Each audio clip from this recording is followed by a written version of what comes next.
ठीक है। हिस्ट्री के बाद दूसरा हमने विजुअल फंक्शन उनका असेस करना होगा। उसमें क्या है कि हम विजुअल एक्विटी को असेस करेंगे, पेशेंट का कलर विजन और उसकी प्यूपिल का रिएक्शन भी चेक करेंगे। थर्ड स्टेप होता है कि हमने ओकुलर एग्जामिनेशन करनी है।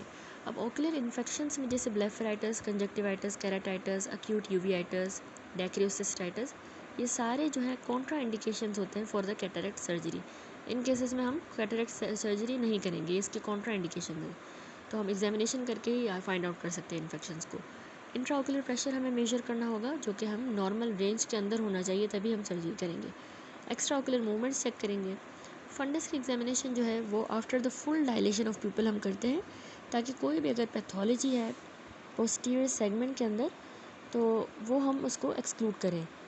तो ये इंपॉर्टेंट होता है सारे केसेस में जहाँ पे फंडस का व्यू जो है वो विजिबल हो। इसके अलावा बी स्कैन हम करते हैं, जब फंडस का व्यू पॉसिबल ना हो तो हम बी स्कैन करेंगे, और अगर हमें कोई मतलब pathology of the posterior segment में अगर डाउट है बी स्कैन किया जा सकता है। ओक्यूलर एग्जामिनेशन के बाद हम कुछ सिस्टेमिक एग्जामिनेशन करते हैं, तो उसमें हम कार्डियोवास्कुलर सिस्टम में ब्लड प्रेशर चेकअप करेंगे, हाइपरटेंशन सिस्टमिक चेक करेंगे, डायबिटीज़ मेलाइटिस या कोई भी फोकस ऑफ इन्फेक्शन।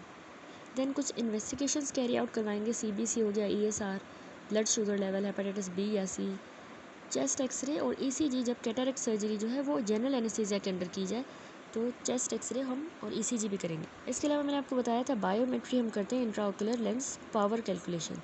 तो ये असल में बायोमेट्री में हम लेंस की पावर को कैलकुलेट करते हैं, ताकि हम डिज़ायर्ड जो हमारा पोस्ट ऑपरेटिव रिफ्रैक्टिव एरर है उसको करेक्ट कर सकें।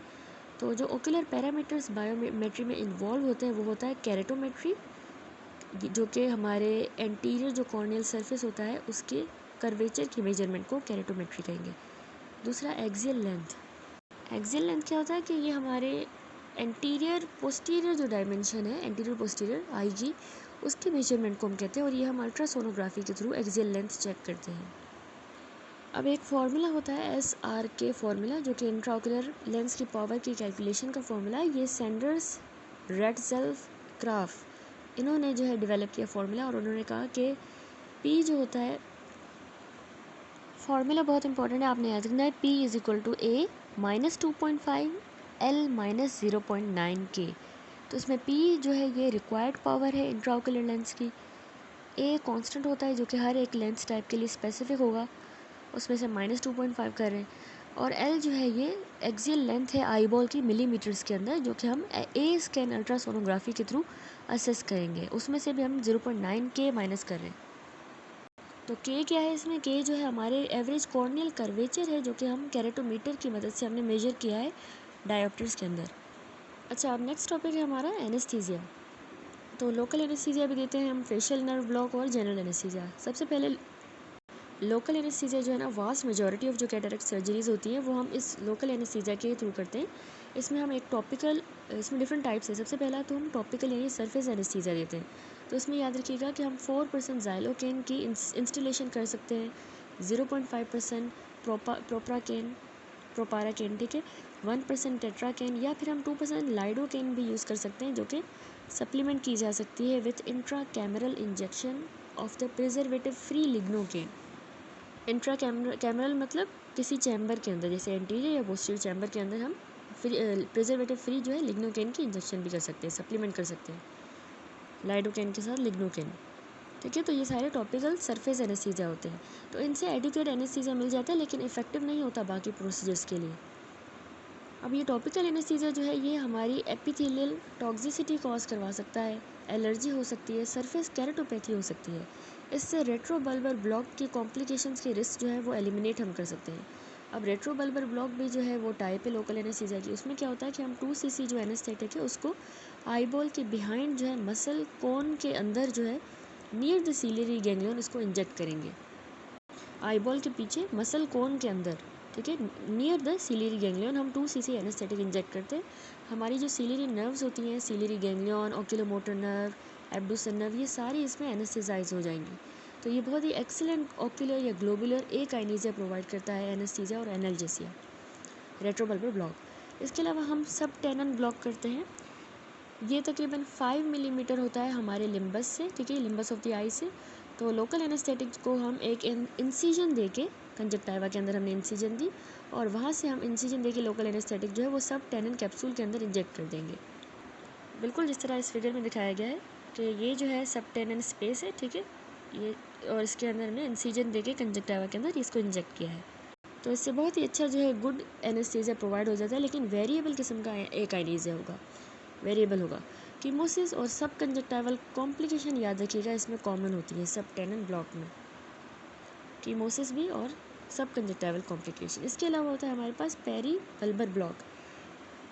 अब इसमें पेरी बल्बर ब्लॉक में क्या होता है कि हम 5 ml का लोकल एनेस्थेटिक जो है वो हमारी जो पेरिफेरल स्पेसेस हैं ऑर्बिट की, उन पेरिफेरल स्पेसेस में ये 5 ml लोकल एनेस्थेटिक इंजेक्ट कर देंगे, तो इसको पेरी बल्बर ब्लॉक का है। तो इंजेक्शन के बाद हमारी ऑर्बिटल कंप्रेशन हम अप्लाई करते हैं, तकरीबन 15 मिनट तक कंप्रेस करेंगे ऑर्बिटल, और एनेस्थेटिक इन्फिल्ट्रेट जो है रेट्रोबल्बर स्पेस के अंदर by the application of pressure वो इन्फिल्ट्रेट कर जाएगा एनेस्थेटिक, ठीक है, रेट्रोबल्बर स्पेस में। अब एनेस्थेटिक ये हमारे मसल कोन तक भी डिफ्यूज़ करेगा, आईलिड्स तक, और ये global and orbicularis एकाइनेसिया and anaesthesia करवा देगा पेरीबल्बर ब्लॉक। टॉपिकल एनेस्थीसिया के अलावा हम फेशियल नर्व ब्लॉक भी करते हैं। तो ये जब हमें एकाइनेसिया अचीव करना होता है ऑर्बिकुलरिस ऑक्यूलाई मसल का, ताकि हम स्क्वीजिंग एक्शन जो है मूवमेंट का आई का उसको या फिर ऑर्बिकुलरिस ऑक्यूलाई को कंट्रोल कर सके, तो उसके लिए हम फेशियल नर्व ब्लॉक करेंगे। तो इसमें हम स्मॉल इंसिजन देते हैं कैटरेक्ट सर्जरी में। जो स्मॉल इंसिजन वाली कैटरेक्ट सर्जरी मैंने आपको एक्सप्लेन की, उसमें हम याद रखिएगा कि फेशियल ब्लॉक जो है रिक्वायर्ड नहीं होता। देन आता है हमारे पास जनरल एनेस्थीसिया। तो बच्चों में जो है जो या मेंटली हैंडीकैप पेशेंट्स होते हैं या जो बहुत ही एंशियस पेशेंट होते हैं जिनको बहुत ज़्यादा डर होता है हेड ट्रेमर के साथ, तो उनको हम जनरल एनेस्थीसिया देके सर्जरी करते हैं। नेक्स्ट टॉपिक आता है हमारे पास extra capsular cataract extraction procedures. ठीक है, ये सारे एक्स्ट्रा कैप्सुलर हैं। सबसे पहले प्रिपरेशन होती है। तो जो सारे केसेस होते हैं कैटरेक्ट एक्सट्रैक्शन के, वो उनमें 2 स्टेप कॉमन होते हैं सब में। एक तो हमें पोविडोन आयोडीन यानी 5% एक्वा सोल्यूशन पोविडोन आयोडीन का हम स्किन को क्लींस करने के लिए और इंस्टिल करते हैं हम कंजक्टिवा में, तो इसके लिए हम ये यूज़ करेंगे। कंजक्टिवल सैक में इंस्टिल करेंगे ताकि जो बैक्टीरियल लोड है वो कम हो और एंडोफ्थेल्माइटिस का रिस्क कम हो सके। प्यूपिल जो है उसको हमें फुली डायलेट करना होगा। नंबर 1 होता है एक्स्ट्रा कैप्सुलर कैटरेक्ट एक्सट्रैक्शन का प्रोसीजर, फैको एमल्सिफिकेशन। इसमें डिफरेंट स्टेप्स होते हैं। पहले तो फैको इंसिजन देंगे जो कि सेल्फ सीलिंग क्लियर कॉर्नियल या स्क्लेरोकॉर्नियल इंसिजन होती है, और ये हम टेम्पोरल या नेजल साइड पे देंगे बाय द केराटोम।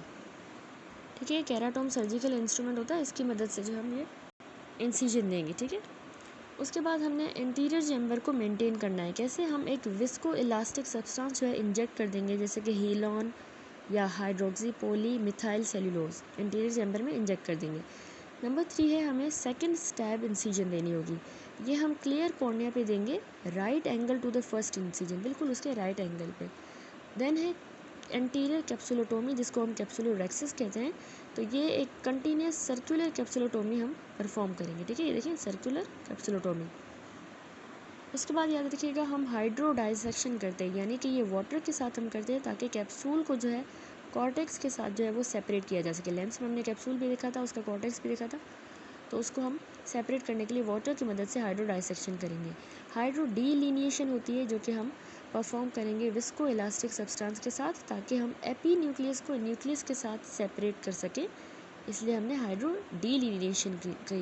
ओके, उसके बाद है न्यूक्लियर रोटेशन।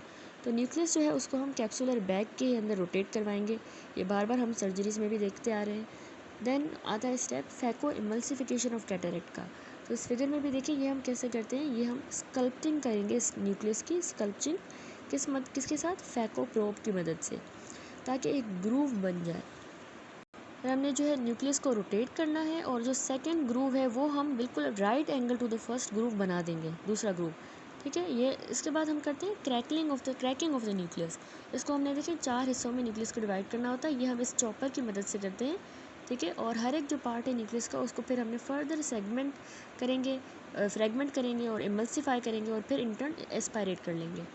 अब एस्पायरेशन जो होती है ना रेजिडुअल कॉर्टेक्स की, वो जो 2 वे इरिगेशन एस्पायरेशन कैन्यूला है उसकी मदद से हम करते हैं।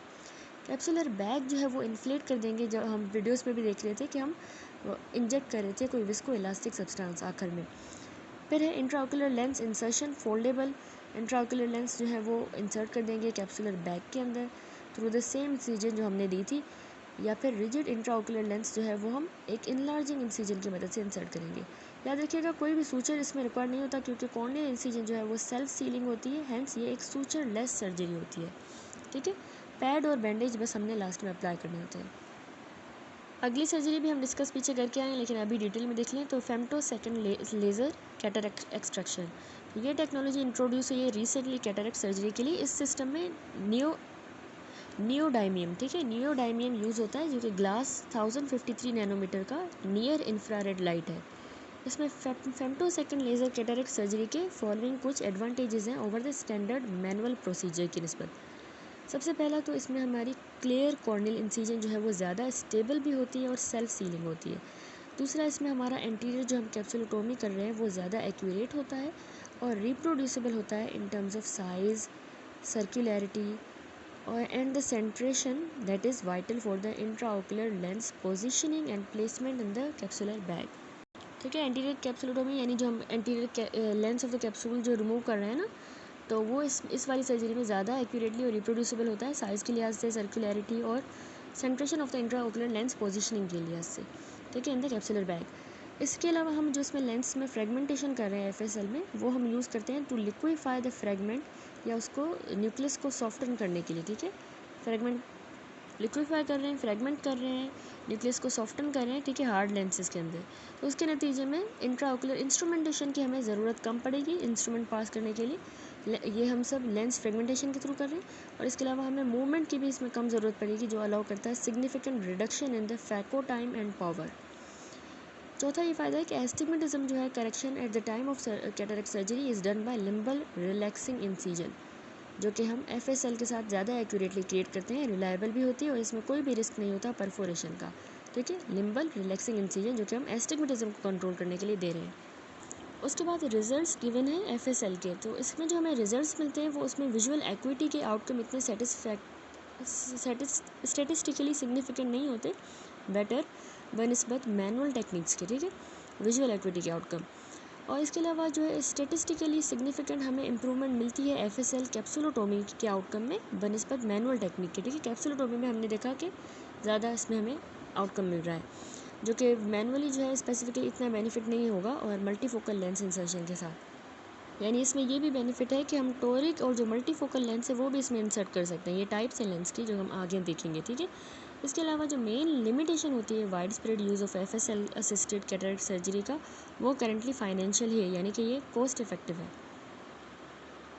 थर्ड हमने पढ़ी थी स्मॉल इंसिजन कैटरेक्ट सर्जरी। इस टेक्निक में हम कैटरेक्ट को रिमूव करते हैं एक sutureless self sealing valvular sclerocorneal tunnel incision देके। ठीक है, वो भी हमने वीडियोस में देखा। तो ये भी अच्छा अल्टरनेटिव होता है फैको एमल्सिफिकेशन को इन द कंट्रीज़ जहाँ पे high volume surgery with inexpensive instrumentation is required. ठीक है, महंगे इंस्ट्रूमेंट्स जहाँ पे यूज़ ना किए गए हों। देन हमने देखी थी conventional extra capsular cataract surgery ECCE। अब इसके जो स्टेप्स होते हैं, इसमें हम एक पार्शियल थिकनेस इंसिजन देते हैं कॉर्निया के थ्रू या लिम्बस के अंदर, और फिर वहाँ से एंटीरियर चैम्बर में एंट्री ले लेंगे with the help of keratome instrument की मदद से।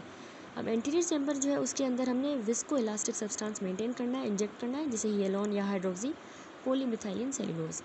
फिर हम एंटीरियर कैप्सुलोटोमी करेंगे। ठीक है, एंटीरियर चैम्बर जो है उसका एंटीरियर कैप्सूल जो है लेंस का वो रिमूव करेंगे। तो कैप्सुलोरेक्सिस जो है जिसमें सर्कुलर कंटिन्यूस मार्जिन या फिर कैन ओपनर हम कैप्सुलोटोमी कर सकते हैं, जिसमें इरेगुलर मार्जिन हम बना देंगे माइल्ड साइटोटोम की मदद से।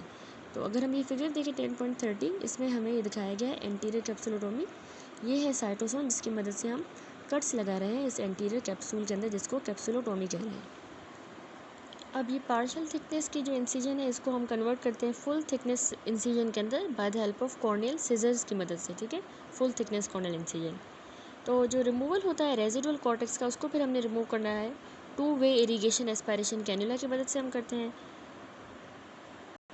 अच्छा, एक तो हमने पहले तो इसको पार्शियल थिकनेस को फुल थिकनेस में कन्वर्ट किया कॉर्नियल सीजर की मदद से। ठीक है, दूसरा हमने ना न्यूक्लियस को डिलीवर करना होता है उसके बाद।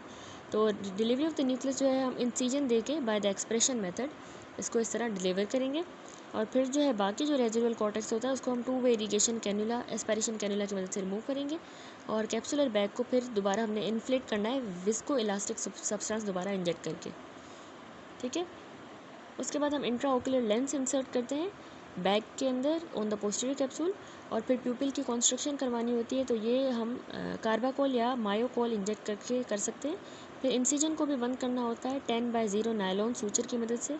और जो विस्को इलास्टिक या कार्बोकोल है उसका रिमूवल हम कैसे करेंगे, हम ऐसे वही इरिगेशन एस्पायरेशन कैन्यूला की मदद से, और लास्ट में पैड एंड बैंडेज। ठीक है, ये हो गया हमारे पास conventional extra capsular cataract extraction. अब नेक्स्ट टॉपिक है types of intraocular lens implantation. ठीक है, प्रेजेंटली जो इंट्राओक्यूलर लेंस इम्प्लांटेशन है ये मेथड ऑफ चॉइस होता है ताकि हम ए फेकिया को करेक्ट करें after the removal of cataract.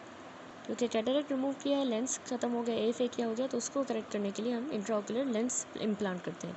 तो टाइप्स होती हैं इसकी, ये प्लेसमेंट के हिसाब से होती हैं या fixation of the intraocular lens in the eye, उस हिसाब से डिफरेंट टाइप्स होती हैं। तो इस फिगर में देखिए, एक तो होता है पोस्टीरियर चैम्बर लेंस, दूसरा एंटीरियर चैम्बर लेंस। सबसे पहले ये पोस्टीरियर चैम्बर का देखिए, ये जो लेंस होता है ना, ये इंटायरली हमारे बिहाइंड द आइरिस, उसके पीछे जो है वो लाया करेगा, और इसको हम जो है कैप्सुलर बैग में रखते हैं या सपोर्ट करते हैं सीलियरी सल्कस की मदद से। तो अगर ये फिगर देखें, इस फिगर में हमारे पास ये पोस्टीरियर चैम्बर लेंस दिखाया गया है। ये है पोस्टीरियर चैम्बर का इंट्राओक्यूलर लेंस, और ये पीछे डायलेटेड प्यूपिल है। अब जो इंट्राओक्यूलर लेंस हम यूज़ कर सकते हैं फैको एमल्सिफिकेशन के बाद, वो कौन से हैं? एक तो फोल्डेबल इंट्राओक्यूलर लेंस होता है जो हम बार बार पढ़ते आ रहे हैं, सॉफ्ट एक्राइलिक हाइड्रोजेल्स का, एक्राइलिक या फिर हाइड्रोजेल्स का या सिलिकॉन मटेरियल का ये बना होता है। इसके अलावा हम single piece PMMA intraocular lens, the rigid intraocular lens, ये यूज़ कर सकते हैं फैको सर्जरी में, जो कि 5.5 ऑप्टिक डायमीटर्स का होता है। ठीक है, उसके बाद होता है हमारे पास ये एंटीरियर चैम्बर का लेंस। ठीक है, तो इसमें देखें, यहाँ पे भी फिगर में दिखाया गया ये एंटीरियर चैम्बर का इंट्राओक्यूलर लेंस, ये पोस्टीरियर था, ये इंटीरियर है। अब ये लेंस जो है इंटायरली हमारे फ्रंट ऑफ द आइरिस में लाया करेगा, और इसको हम, ये सपोर्ट हुआ होता है angle of the anterior chamber की मदद से। ठीक है, उसके एंगल की वजह से सपोर्टेड है। तो ये इंडिकेटेड होता है intra capsular cataract extraction ICCE में, या फिर जब हमारा पोस्टीरियर कैप्सूल रप्चर कर जाए तो उसमें हम एंटीरियर चैम्बर इंट्राओक्यूलर लेंस लगाते हैं। एंटीरियर चैम्बर इंट्राओक्यूलर लेंस की इम्प्लांटेशन जो है ना, बहुत ज़्यादा incidence of post operative complication के साथ भी एसोसिएटेड होता है। जैसे ये एंटीरियर यूवियाटिस करवा सकता है, ग्लोकोमा, कॉर्नियल एंडोथीलियल डैमेज हो सकता है जिसके नतीजे में कॉर्नियल इडीमा हो सकता है, क्रोनिक सिस्टोइड मैक्युलर इडीमा हो सकता है। क्रोनिक सिस्टोइड मैक्युलर इडीमा जो कि रिटाइनल थिकनिंग ही होती है मैक्युला की, क्योंकि उसमें नॉर्मल ब्लड रिटाइनल बैरियर जो है वो डिस्टर्ब हो जाता है। ठीक है, उसको हम ये कहते हैं CME, क्रोनिक सिस्टोइड मैक्युलर इडीमा। तो ये भी एंटीरियर चैम्बर में इंट्राओक्यूलर लेंस की वजह से हो सकता है, या इवन डिस्टोर्शन भी हो सकती है प्यूपिल की शेप। ठीक है, शेप ऑफ द प्यूपिल। अब नेक्स्ट हमारे पास कुछ types of intraocular lens designs आ जाते हैं। ठीक है, तो हर एक जो इंट्राओक्यूलर लेंस है उसमें एक ऑप्टिकल पोर्शन होता है रिफ्रैक्शन के लिए, ये हमें नज़र आ रहा है, ये इसका ऑप्टिकल पोर्शन जो है रिफ्रैक्शन के लिए है, जबकि ये जो हैप्टिक्स है ये इसकी इस लेंस की स्टेबिलिटी के लिए होता है। तो मटेरियल ऑफ मैन्युफैक्चरिंग पे डिपेंड करता है। जो लेंस की टाइप्स होती हैं इंट्राओक्यूलर लेंस की, 4 टाइप्स गिवन है। एक रिजिड इंट्राओक्यूलर लेंस है, flexible intraocular lens, multifocal intraocular lens, toric intraocular lens. अब रिजिड वाले में क्या होगा कि ये ज़्यादातर जो है entirely polymethyl methacrylate PMMA, याद रखना है, इसका बना होता है इंटायरली। ये फोल्ड नहीं किया जा सकता, तो इसीलिए हमें बड़ी इंसिजन देनी होगी बनिस्बत इसके डायमीटर के। ठीक है, हम बड़ी इंसिजन देंगे इसके बनिस्बत the diameter of the optic, तकरीबन 5 मिलीमीटर हम देंगे इंसर्शन ऑफ द लेंस के लिए रिजिड में। अब जो दूसरा होता है वो फ्लेक्सिबल इंट्राओक्यूलर लेंस होता है, तो ये हम आई में स्मॉल इंसिजन के थ्रू भी इंट्रोड्यूस करवा सकते हैं। अब ये ज़्यादातर फॉलोइंग मटेरियल के बने होते हैं, या तो एक्राइलिक इंट्राओक्यूलर लेंस होगा जो कि हाइड्रोफोबिक होता है, यानी इसमें 1% से भी कम वाटर कंटेंट होगा, यानी ये हाइड्रोफोबिक होंगे, या फिर ये हाइड्रोफिलिक भी हो सकते हैं।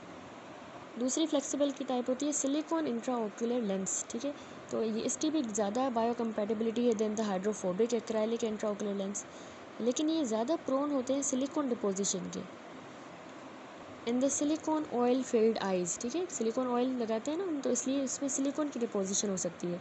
अगली टाइप होती है कोलामर, कोलामर कोलेजन की बनी होती है, poly hydroxy ethyl methyl acrylate, poly HEMA की। ये तीनों जो है फ्लेक्सिबल इंट्राओक्यूलर लेंस की टाइप्स हैं। अब जो फ्लेक्सिबल की टाइप्स आ जाती हैं उसमें हमारे पास यानी ये जो है फ्लेक्सिबल इंट्राओकुलर लेंस किस मटेरियल का बना है, और यहाँ अब इसकी टाइप्स हैं different different. Foldable intraocular lens है, रोलेबल, बायोफोकल। फोल्डेबल हम फोल्ड कर सकते हैं फोर्सेप की मदद से, या फिर उसको हम इंजेक्ट भी कर सकते हैं, इंजेक्टरी डिलीवरी सिस्टम के थ्रू लोड भी कर सकते हैं, ठीक है, या फोल्ड कर सकते हैं। और फिर एक छोटी सी इंसिजन से 2.5 से 3.2 मिलीमीटर जितनी छोटी इंसिजन से भी हम इंसर्ट कर लेंगे after the phaco cataract extraction. अब ये जो है सिलिकॉन, एक्राइलिक या हाइड्रोजेल और कोलेमर के बने होते हैं, और ये फोल्डेबल वाले जो है फैको सर्जरी में बहुत ही यूज़फुल होते हैं। नेक्स्ट इसकी रोलेबल टाइप है, रोलेबल इंट्राओकुलर लेंस। ये अल्ट्रा थिन होते हैं बनिस्बत इंट्राओकुलर लेंस के, यानी सारी टाइप्स में ये बहुत ही अल्ट्रा थिन होते हैं, ठीक है। तो ये हम माइक्रो इंसिजन देके, यानी बिल्कुल 1 मिलीमीटर के माइक्रो इंसिजन देके इम्प्लांट करते हैं आफ्टर द फैकोनिट टेक्निक। ये भी हाइड्रोजेल के ही बने होते हैं। जो थर्ड टाइप है वो है बायफोकल इंट्राओकुलर लेंस। ये भी फ्लेक्सिबल होता है, तो इससे हमें क्लियर विजन मिलता है, नियर डिस्टेंस में भी, नियर में भी और डिस्टेंस के लिए भी क्लियर होगा विजन। तो रिजिड और फ्लेक्सिबल के बाद थर्ड टाइप के लेंस होते हैं मल्टीफोकल इंट्राओकुलर लेंस। अब ये अवेलेबल है और इनसे क्लियर विजन हमें नियर, इंटरमीडिएट और डिस्टेंस पे मिलता है। लास्ट टोरिक इंट्राओकुलर लेंस होते हैं जो कि सिलिंड्रिकल पावर के होते हैं in addition to spherical power, ठीक है, दोनों किस्म के पावर हैं। तो ये बेनिफिशियल होते हैं एस्टिग्मेटिज्म को सही करने के लिए, जो कि 1 डायोप्टर से ज़्यादा का एस्टिग्मेटिज्म हो। अब आता है अगला टॉपिक कैटरेक्ट सर्जरी की कॉम्प्लिकेशंस का। कुछ एनेस्थीसिया की कॉम्प्लिकेशंस होती हैं, लोकल की और जनरल एनेस्थीसिया की। ऑपरेटिव कॉम्प्लिकेशंस होती हैं, इंट्रा ऑपरेटिव होती हैं, पोस्ट ऑपरेटिव होती हैं, ठीक है। सबसे पहले एनेस्थीसिया की कॉम्प्लिकेशंस में रेट्रोबल्बर ब्लॉक की कॉम्प्लिकेशंस हैं, ठीक है। तो इसमें सबसे पहले नंबर 1 है रेट्रोबल्बर हेमरेज। ये याद रखिए बहुत ही कॉमन कॉम्प्लिकेशन है, कॉमन है, जो कि जब हमारी रेट्रोबल्बर वेसल नीडल की मदद से जो है रप्चर हो जाती है, तो उसकी वजह से ये रेट्रोबल्बर हेमरेज हो सकता है, ठीक है, जो फिगर में भी दिखाया गया है। दूसरा जो है रेट्रोबल्बर ब्लॉक में क्या हो सकता है कि हमारे ग्लोब की परफोरेशन हो सकती है नीडल की वजह से, पार्टिकुलरली हाई मायोप के अंदर। इस तरह के हाई मायोप पेशेंट जिनका बहुत ही ज़्यादा लार्ज आई बॉल होता है, तो नीडल जो है ग्लोब को परफोरेट कर सकती है। इसके अलावा ऑप्टिक एट्रोफी हो सकती है और ब्लाइंडनेस भी हो सकती है, क्योंकि हमारी सेंट्रल रिटाइनल अगर आर्टरी ओक्लूड हो गई नीडल के ट्रॉमा की वजह से, और अगर डायरेक्ट मैकेनिकल डैमेज हुआ उसको, तो पेशेंट जो है ब्लाइंड भी हो सकता है। कार्डियक अरेस्ट हो सकता है, क्योंकि हमारा ओक्यूलो कार्डियक जो रिफ्लेक्स होता है, जो कि जब हमारे एक्स्ट्रा ओकुलर मसल की स्ट्रेच की वजह से होता है, तो इसकी वजह से कार्डियक अरेस्ट हो सकता है। कार्डियक एरिथमियाज जो है ये इन एडवेरेंट इंट्रावेनस इंजेक्शन की वजह से होंगे, और रेस्पिरेटरी अरेस्ट भी हो सकता है brain stem anaesthesia due to the inadvertent sub arachnoid injection, ठीक है। इनएडवेरेंट सब एरेक्नोइड जो अनइंटेंशनली अगर सब एरेक्नोइड इंजेक्शन हो गया, तो उसकी वजह से ब्रेन स्टेम एनेस्थीसिया और रेस्पिरेटरी अरेस्ट भी हो सकता है, और अगर गलती से आईवी इंजेक्शन चला गया तो कार्डियक एरिथमियाज हो सकते हैं। उसके बाद कुछ ऑपरेटिव कॉम्प्लिकेशन में सबसे पहले इंट्रा ऑपरेटिव कॉम्प्लिकेशंस क्या होती हैं कि सब एरेक्नोइड हेमरेज हो सकता है, जो कि एक्सप्लोजिव हेमरेज होगा, एक्सप्लोजिव, ठीक है। सुप्रा कोरोइडल हेमरेज जो है एक्सप्लोजिव होगा हेमरेज, और ये ड्रेडफुल कॉम्प्लिकेशन होती है, जो कि हमारे सुप्रा कोरोइडल स्पेस के अंदर ब्लीड करेगा, क्योंकि हमारी जो शॉर्ट पोस्टीरियर सीलरी वेसल्स है वो रप्चर हो गई हैं, पोस्टीरियर सीलरी।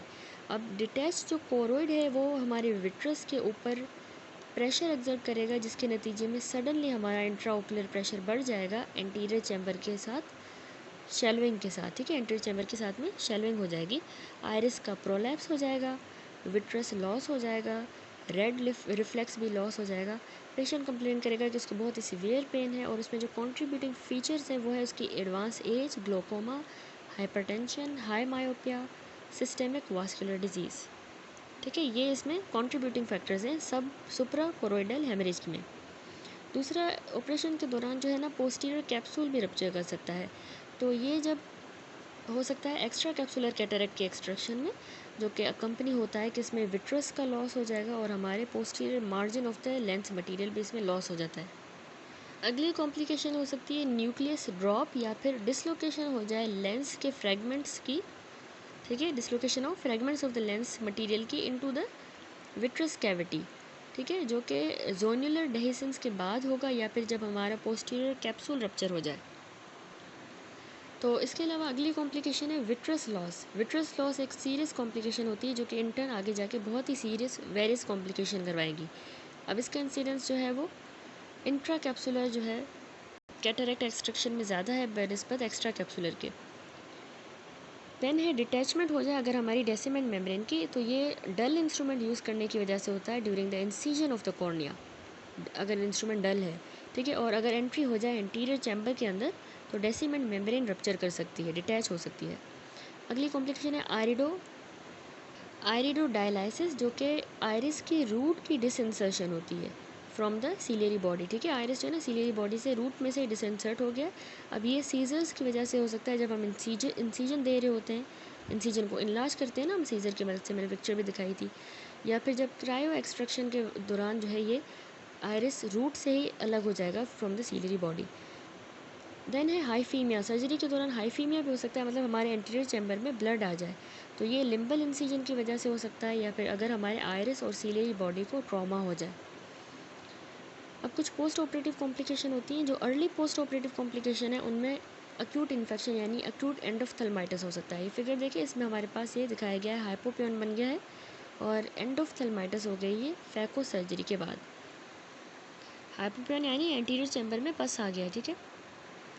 और इसके अलावा बी फिगर में देखिए, यहाँ पे endophthalmitis after the extra capsular cataract extraction दिखाया गया है। इसमें कॉर्नियल सूचर्स ही हमें नज़र आ रहे हैं।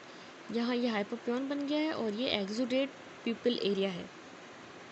तो यानी इस तरह से एक्यूट इन्फेक्शन हो सकता है, ये अर्ली पोस्ट ऑपरेटिव कॉम्प्लिकेशन होती है।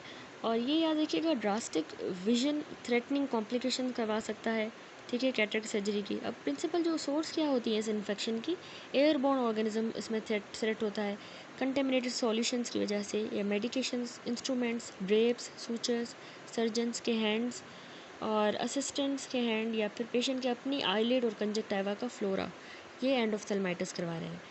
दूसरी कॉम्प्लिकेशन होती है कॉर्नियल इडीमा। कॉर्नियल इडीमा देखिए, इस फिगर में भी दिखाया गया है, पोस्ट ऑपरेटिव कॉर्नियल इडीमा हो गई है। तो ये जब हमारी कॉर्नियल एंडोथेलियम डैमेज हो जाती है ना इंस्ट्रूमेंटल टच की वजह से, या फिर बहुत ही ज़्यादा एक्सेसिव वॉश की वजह से, या फिर फ्रीक्वेंट बेंडिंग हो अगर कॉर्निया की, और इन एडवेंटेंट जो है टॉक्सिक सॉल्यूशंस का यूज़ अगर कर लें हम मिस्टेकनली, तो उसकी वजह से कॉर्नियल इडीमा हो सकता है। इसके अलावा अर्ली पोस्ट ऑपरेटिव कॉम्प्लिकेशन होता है वोंड लीकेज। पुअरली जो एग्जीक्यूटेड इंसिजन होती है उसकी वजह से वोंड लीकेज होता है, ठीक है। इनएडिक्वेट